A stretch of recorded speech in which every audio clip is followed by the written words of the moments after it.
Saudara, hati-hati jangan copot masker saudara sembarangan. Hati-hati bisa kena COVID. Jadi terus pakai apalagi ketika di luar rumah.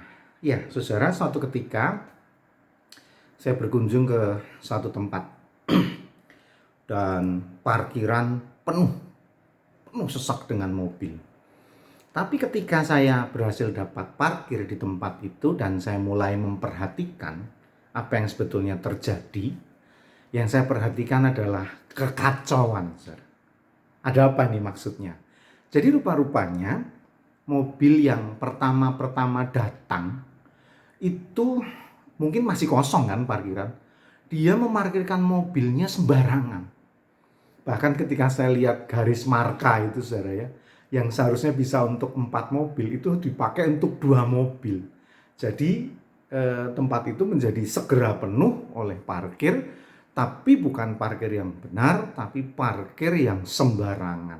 Pertanyaannya, yang parkir sembarangan itu sebetulnya apa yang dia pikirkan ya saudara ya?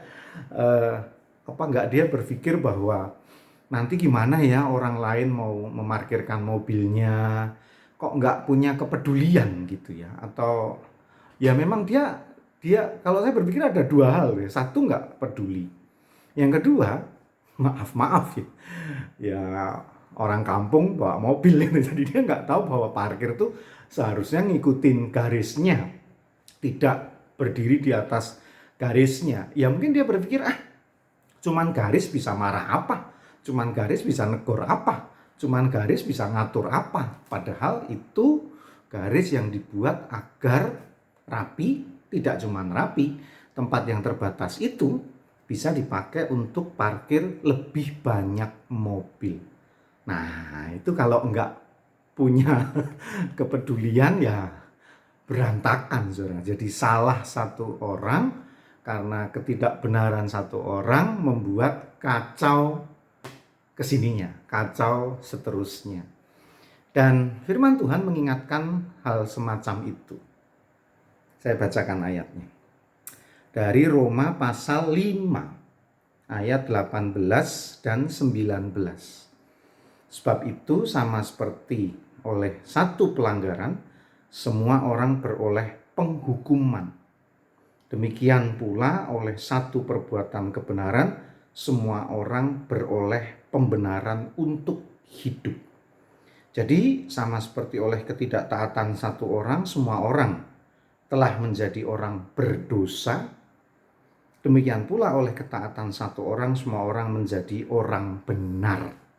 Ya, ini memang pertama-tama berbicara tentang karya keselamatan Kristus ya, dilakukan oleh Kristus sendiri dan itu menjadi keselamatan bagi seluruh umat manusia. Nah, ini dibandingkan dengan dosa mula-mula yang dilakukan oleh Hawa dan Adam ketika itu sehingga memiliki keturunan yang hidup dalam dosa. Satu orang berbuat kesalahan, semua orang berdosa tapi ditebus oleh satu orang. Tapi ini bisa juga dipakai sebagai pengajaran yang penting untuk kita semua bahwa kita harus ingat kesalahan yang kita lakukan, kekacauan yang kita lakukan, perbuatan yang tidak baik yang kita lakukan, dampaknya itu seringkali tidak malah langsung kepada kita, tapi kepada lingkungan kita, kepada orang lain.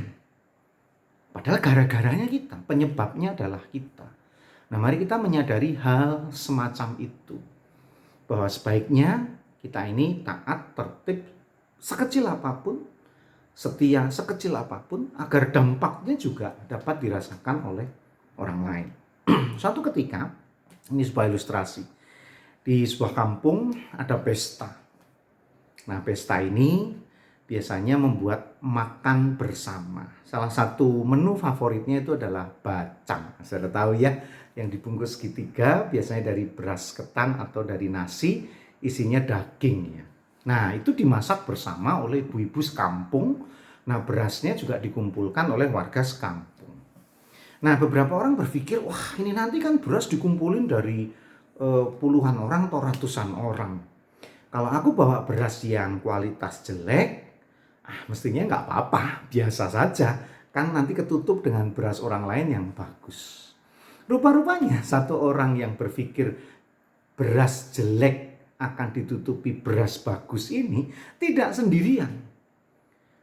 Hampir semua orang berpikir begitu. Bahwa aku bawa beras jelek, nanti orang lain bawa beras bagus terus ketutup. Sehingga jadi yang jelek jadi nggak kelihatan. Tapi ternyata dia salah. Semua orang berpikir seperti itu. Semua orang bawa beras jelek. Dan bacang yang seharusnya bisa dinikmati bersama-sama itu menjadi bacang yang kacau. Karena rasanya tidak enak, berasnya tidak sesuai standar, akhirnya kacaulah pesta itu. Gara-gara siapa? Satu orang berpikir hal yang buruk, satu orang lain berpikir hal yang sama, satu orang lain berpikir yang sama. Akhirnya kekacauan terjadi. Maka mari siapapun kita melakukan yang baik, berpikir yang baik, mengerjakan yang baik untuk semua orang.